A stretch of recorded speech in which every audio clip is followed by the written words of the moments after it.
Hello दोस्तों, कैसे हैं आप सभी लोग? आई होप सभी अच्छे होंगे। आज जो है हम बीएनएसएस का चैप्टर नंबर 30 जो है उसको करेंगे। आज थोड़ा जुकाम भी हो रहा है मेरे को, तो आवाज़ थोड़ी ऐसी रहेगी, थोड़ा देख लेना आप लोग, ठीक है?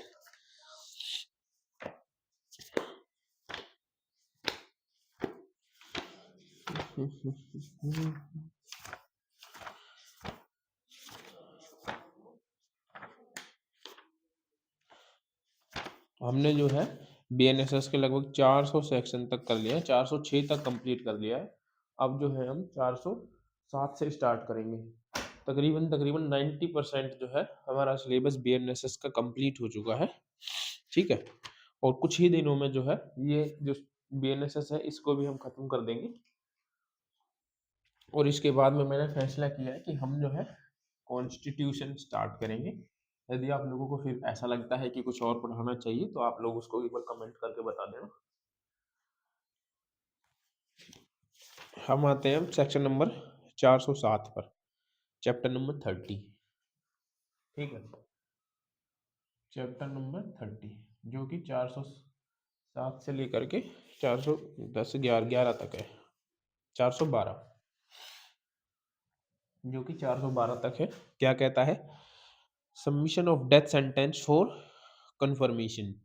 तो ये बात करता है कि जो सेशन कोर्ट के द्वारा जो डेथ सेंटेंस दी जाती है ना, उनकी उनको कंफर्मेशन के लिए, ठीक है, हाई कोर्ट जो होती है उनको कंफर्म करती है। सेक्शन नंबर जब हम 22 पढ़ते हैं बीएनएसएस का, तो हमने पढ़ा होगा बीएनएसएस का सेक्शन नंबर 22, उसमें हमने पढ़ा होगा कि पनिशमेंट के बारे में, कि हाई कोर्ट और कोर्ट ऑफ सेशन क्या पनिशमेंट दे सकते हैं। उसके सब क्लोज 2 में ये लिखा हुआ था कि यदि कोई कोर्ट ऑफ सेशन जो है किसी व्यक्ति को डेथ पेनल्टी देता है, तो उसकी जो होगी क्या होगी, वेरिफिकेशन के लिए वो कहाँ पे जाएगा?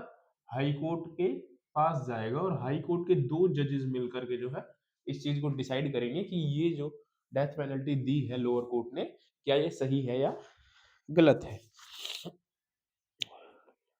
तो उसी के कंफर्मेशन के लिए ये है, ठीक है? अब हम आते हैं सेक्शन नंबर 407 पर। Sentence of death to be submitted by the court of session for confirmation. Session न्यायालय द्वारा जो डेथ पेनल्टी दी गई है उसके कंफर्मेशन के लिए है, जो मैंने अभी बताया सेक्शन नंबर 407। ये लिख लेते हैं। Sentence of death to be submitted by court of session confirmation. जो डेथ सेंटेंस दी गई है ना बाय कोर्ट ऑफ सेशन, ठीक है, मैं शॉर्ट में ही लिख रहा हूँ, कभी आप लोग माइंड करें, तो उसको कंफर्मेशन के लिए, कंफर्मेशन के लिए किसके पास जाती है? हाई कोर्ट के पास। ये कहता है when the court of session pass a sentence of death the proceeding shall forfeit with the submitted to the high court and sentence shall not be execute unless it is confirmed by the high court. ये कहता है कि यदि court of session ने जो है किसी व्यक्ति को क्या दी है, डेथ पेनल्टी दी है, तो वो तब तक के लिए एग्जीक्यूट नहीं होगी, वो एग्जीक्यूट नहीं होगी सिर्फ यदि कोर्ट ऑफ सेशन ने जो है आज या कल किसी व्यक्ति को डेथ पेनल्टी दे दी, तो वो एग्जीक्यूट नहीं होगी जब तक कि वो हाई कोर्ट के द्वारा कंफर्म ना हो जाए, ठीक है? हाई कोर्ट के द्वारा कंफर्म ना हो जाए, जब तक वो एग्जीक्यूट नहीं होंगी। और दूसरा, जब तक कि उसका अपील का जो टाइम पीरियड है वो खत्म नहीं हो जाता, तब तक भी वो डेथ पेनल्टी एग्जीक्यूट नहीं होगी। यहाँ पर इतना याद रखिए कि हाई कोर्ट जो होगा उसको कंफर्मेशन जरूरी है, उसके बाद ही आप डेथ जो पेनल्टी दी है इसको एग्जीक्यूट करा सकते हो, ठीक है? अब आते हैं इसके सब क्लोज 2 पर। सब क्लोज 2 क्या कहता है? The court passing the sentence shall commit the convicted person to jail custody under a warrant. दंडादेश पारित करने वाले न्यायालय वारंट के अधीन दोषसिद्धि व्यक्ति को जेल की अभिरक्षा के लिए सुपुर्द करेगा। जिसने दंडादेश दिया है ना, तो वो उसके लिए वारंट निकाल करके जो है उसको जेल में भेज देगा यदि वो बेल पर है तो, ठीक है? अब आते हैं सेक्शन नंबर 408। ये कहता है power to direct further inquiry to be made और additional evidence to be taken. ये कहता है कि कुछ फर्दर एविडेंस लेने की जो है पावर्स है वो हाई कोर्ट के पास है। जैसे मान लीजिए कि लोअर कोर्ट ने जो है किसी को डेथ पेनल्टी दे दी, लेकिन हाई कोर्ट को ये ऐसा लगता है कि इसमें हमें अभी क्या है, कोई फर्दर एविडेंस चाहिए या किसी की कमी है, तो वो क्या कर सकती है, फर्दर एविडेंस लेने के लिए कोर्ट को डायरेक्ट कर सकती है कि आप इस चीज को लेकर के जो है फर्दर एविडेंस लीजिए। क्या कहता है देखिए, यदि ऐसी कार्यवाही में प्रस्तुत किए जाने पर हाई कोर्ट यह ठीक समझता है कि दोषी व्यक्ति के दोषी या निर्दोष होने से संबंधित किसी प्रश्न पर अतिरिक्त जांच की जाए, तो अतिरिक्त साक्ष्य लिया जाए, तो वह स्वयं ऐसी जांच करा सकता है या साक्ष्य ले सकता है। हाई कोर्ट क्या कर सकता है? First of all high court या तो जांच कराएगा, या एडिशनल की बात कर रहा हूँ यहाँ पर, ठीक है, या फिर एडिशनल में एडिशनल कोई एविडेंस लेगा।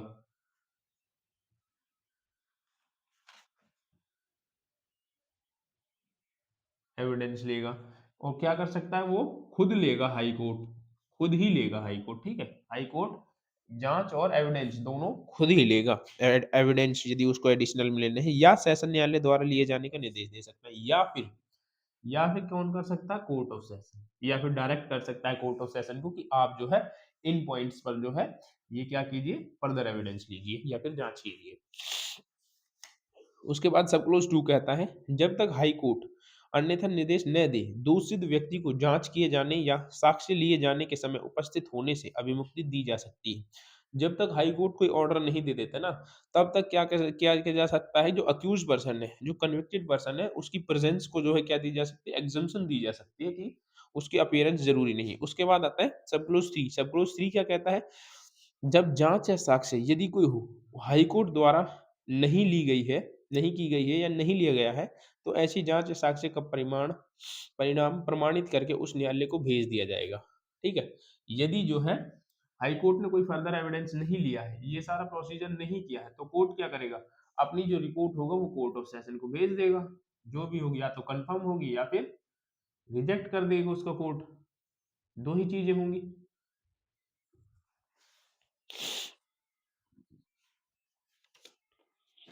ये कहता है सब क्लोज 3, ठीक है। अब आते हैं हम सेक्शन नंबर 409। ये जो है छोटा ही चैप्टर होगा, तकरीबन 15 से 20 मिनट लगेंगे इसमें पूरी। ये वीडियो भी इसलिए शॉर्ट ही होगी, आज थोड़ी तबीयत भी ऐसी है, तो आप लोग थोड़ा कॉम्प्रोमाइज कर लेना आज। बट ये है कि आज ये चैप्टर कंप्लीट कर देंगे आपका। उसके बाद आते हैं सेक्शन नंबर 9 पर, power of high court to confirm sentence और एन्यूल कन्विक्शन। हाई कोर्ट के पास ये पावर है कि वो जो है, एक मिनट दोस्तों,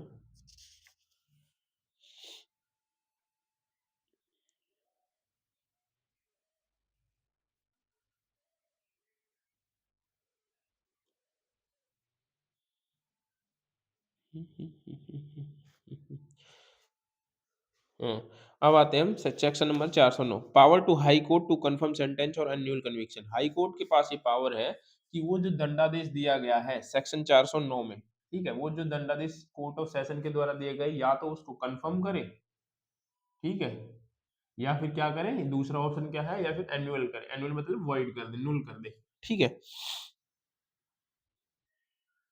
एनुअल कन्विक्शन, दो ही ऑप्शन हो सकते, दो ही चीजें होंगी, या तो हाई कोर्ट कंफर्म करेगा, या फिर जो उसको डेथ सेंटेंस दी है उसको एनुअल कर देगा, इट मीन शून्य या बातिल कर देगा। अब आते हैं, देखिए, in any case submit under section 407 of the high Court may confirm the sentence और pass any other sentence warrant by law.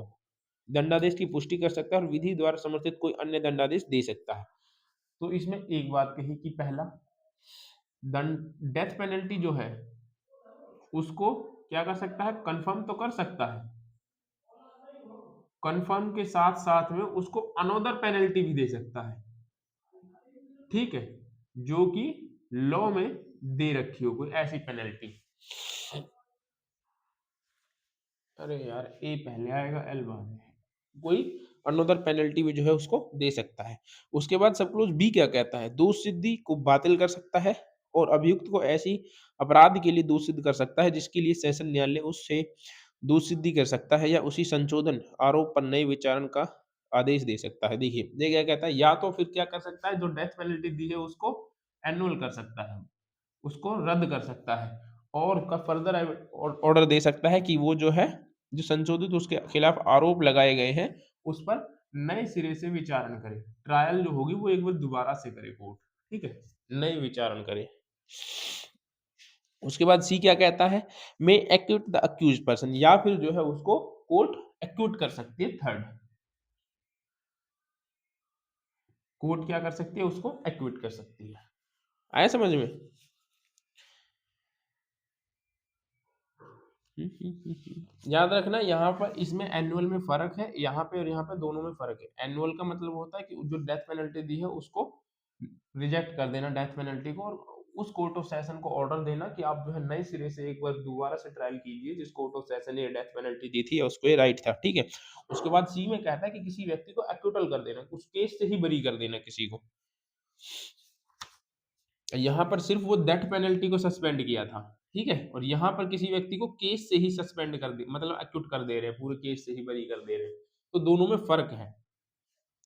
उसके बाद में परंतु पुष्टि का कोई आदेश इस धारा के अधीन तब तक नहीं दिया जाएगा जब तक अपील करने के लिए अलाउ अवधि समाप्त न हो गई हो और ऐसी अवधि के अंदर अपील पेश कर दी गई है तब उसे अपील का निपटारा न हो गया हो। ये कहता है कि जो कन्फर्मेशन है ना वो तब तक नहीं होगी जब तक कि उसका अपील का राइट समाप्त नहीं हो जाता। यदि उसका अपील का राइट, जो अपील का राइट था उसके पास, उसने उसका यूज करते हुए अपील फाइल कर दी, ठीक है, तो तब, तो इस कंडीशन में क्या होगा, इस कंडीशन में जो होगा हाई कोर्ट कंफर्म नहीं करेगा जब तक ये अपील जो है ये डिसाइड नहीं हो जाती, ठीक है। अपील यदि की है तो, और यदि अपील नहीं की है इन्होंने, तब जो है उस मामले में जो है ये प्रोविजन चैप्टर नंबर 30 जो है अप्लाई होगा। आया समझ में? उसके बाद आता है सेक्शन नंबर 410, दंडादेश की पुष्टि या नए दंडादेश का दो न्यायाधीशों के द्वारा हस्ताक्षरित किया जाना। ये देखिए इसमें ये है सेक्शन नंबर 410 में कि जब भी कभी हाई कोर्ट दंडादेश को कंफर्म करेगा ना तो उसके लिए जरूरी है कि दो न्यायाधीश की पीठ होगी, ठीक है। दो न्यायाधीश की पीठ डिसाइड करेगी कि किसी व्यक्ति को कोई डेथ पेनल्टी ये है देनी है या नहीं देनी है, हाई कोर्ट की। ये कहता है सिर्फ सेक्शन नंबर 410, ठीक है। दो जजेस होंगे, ये डिसाइड करेंगे। उसके बाद 411 कहता है, 411 कहता है कि यदि इन दोनों जजेस में कोई कन्फ्लिक्ट होता है और अपनी राय नहीं बन पाती तो फिर तीन जजेस मिलकर ये डिसाइड करेंगे, ठीक है। ये सिर्फ ये इतना ही है, आप लोग देख लेना। मतभेद की दिशा में प्रक्रिया की बात करता है 411। उसके बाद आते हैं हम सेक्शन नंबर 412, हाई कोर्ट की पुष्टि के लिए प्रस्तुत मामले की प्रक्रिया। देखिए मृत्यु दंडादेश की पुष्टि के लिए हाई कोर्ट को कोर्ट ऑफ सेशन द्वारा प्रस्तुत मामले में हाई कोर्ट द्वारा पुष्टि के आदेश या अन्य आदेश के दिए जाने के बाद उच्च न्यायालय का समुचित अधिकारी विलंब किए बिना आदेश की एक कॉपी भौतिक रूप से या इलेक्ट्रॉनिक साधनों के माध्यम से हाई कोर्ट की मुद्रा लगाकर अपने पद या हस्ताक्षरों से अनुप्रमाणित करके सेशन जज को, सेशन कोर्ट को भेज देगा। देखिए सेक्शन नंबर 412 ये कहता है कि जो हाई कोर्ट का जो भी ऑर्डर होगा ना, या तो एक्यूटल का हो या फिर एनुअल का हो, पनिश जो डेथ पेनल्टी है या फिर कंफर्मेशन का हो, जो भी ऑर्डर होगा वो विदाउट डिले जो होगा, कोर्ट का जो भी ऑफिसर होगा वो उसको सर्टिफाइड करते हुए कोर्ट की स्टैंप वगैरह लगाते हुए उसके किसके पास भेज देगा, उसे कोर्ट ऑफ सेशन के पास भेज देगा, ठीक है। कि यदि जो है वो कंफर्मेशन करती है तो कोर्ट ऑफ सेशन जो है जो डेथ पेनल्टी दी गई है उसको एग्जीक्यूट करवाएगा, यदि उसका अपील का राइट भी खत्म हो गया है तो उस कंडीशन में, ठीक है। यहाँ पर जो है आपका चैप्टर नंबर 30 कंप्लीट होता है। इसके बाद जो चैप्टर है वो चैप्टर नंबर 31 है जो अपील्स के बारे में बात करता है कि अपील कैसे होंगी। देखिए अपील के बारे में एक बार मोटा मोटा मैं आपको बता देता हूँ कि इसमें दो चीजें पर हम बात करेंगे। पहला अपील कब हो सकती है और दूसरा अपील कब नहीं हो सकती। तो कब नहीं हो सकती पहले मैं उन चीजों के बारे में बताता हूँ आपको। देखिए यदि कोई छोटे ऑफेंसेज हैं तो उसके लिए आपको आना पड़ेगा।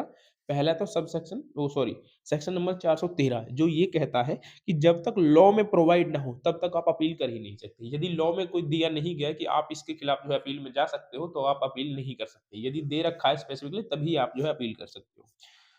उसके बाद में आप आइए 416 पर, ठीक है। 416 और 417 ये दो ऐसे सेक्शन हैं जो ये कहते हैं कि कब अपील जो है नहीं होगी, ये बताते हैं हमें, ठीक है। मैं अभी ये चैप्टर करवा नहीं रहा हूँ लेकिन आप लोगों को सिर्फ एक बार मोटा मोटा ऊपर से बता दे रहा हूँ कि कब जो है आप इसमें अपील नहीं होगी। 416 कहता है कि जब no appeal in certain cases when accused plead guilty. देखिए 416 कहता है कि अक्यूज्ड जो है वो क्या कर लेता है, प्लीड गिल्टी, तो उस मैटर में क्या नहीं होगी, उस मैटर में कोई अपील नहीं जाएगी, नो अपील, ठीक है।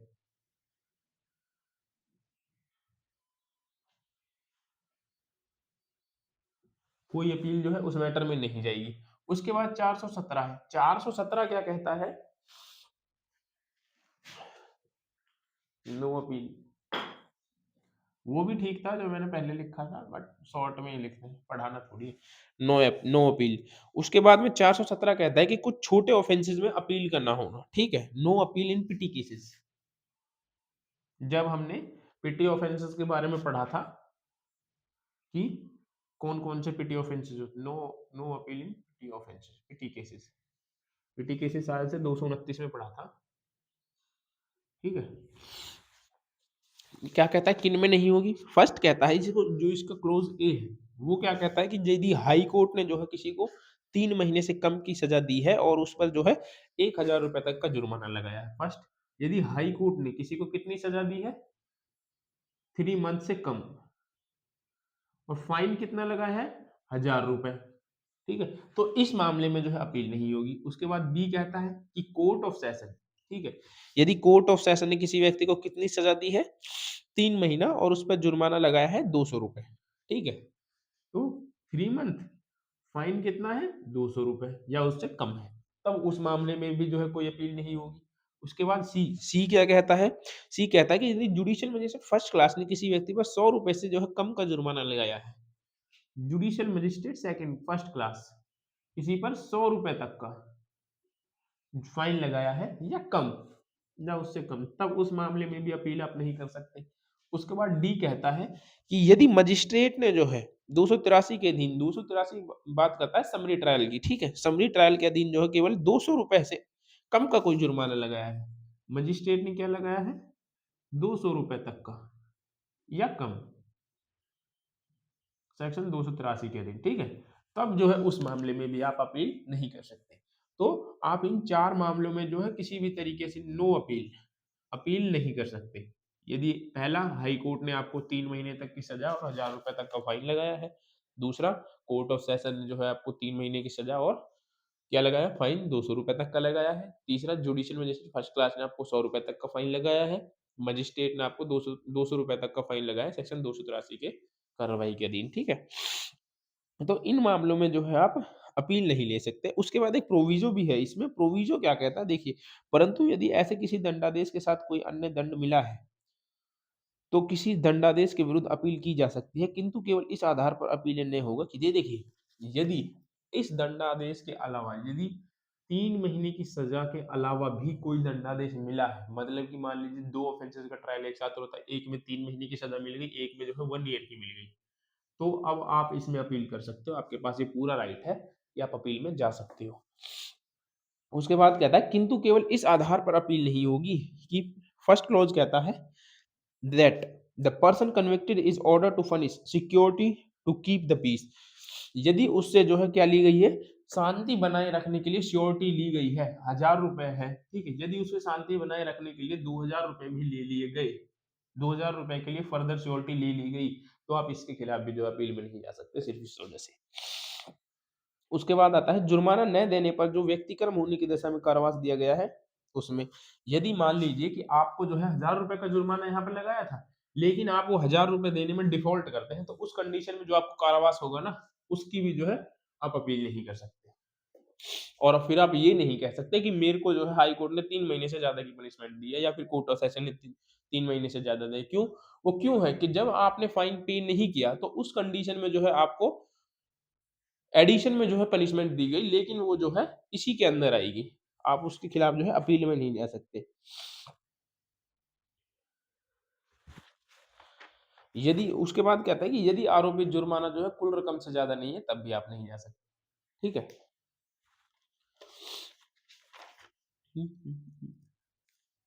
और एक इसमें अलग से मैं बात बता दूं कि यदि देखिए सेक्शन नंबर 418 जब हम आगे पढ़ेंगे तो उसमें है कि यदि किसी व्यक्ति को सिर्फ दंडादेश कम दिया है, तो आप सिर्फ इसी ग्राउंड पर जो है किसी के खिलाफ जो है अपील नहीं कर सकते। यदि किसी व्यक्ति को जो है दंडादेश सिर्फ कम दिया गया है, आप इसी ग्राउंड पर नहीं जा सकते। तो यहाँ पर जो है आपका चैप्टर नंबर 30 तो हमने कंप्लीट कर लिया था। ये सिर्फ मैंने वो बताए थे जिनमें आप अपील में नहीं जा सकते। अब अपील में जा सकते हैं जिनमें, वो हम आपको कल बताएंगे, हालांकि इनको भी दोबारा से बताएंगे, डोंट वरी रहे, उसको मैं कवर करवा दूंगा। आई होप आप लोगों को जो है वीडियो पसंद आ रही होंगी, और जो है आप लोग अभी भी जितने भी लोग वीडियो देख रहे हैं उनमें से तकरीबन तकरीबन जो है 60% लोगों ने जो है चैनल को सब्सक्राइब नहीं किया है। तो जो है आप लोग चैनल को जरूर सब्सक्राइब करें, और मिलते हैं हम नेक्स्ट वीडियो में। थैंक यू दोस्तों, बाय बाय।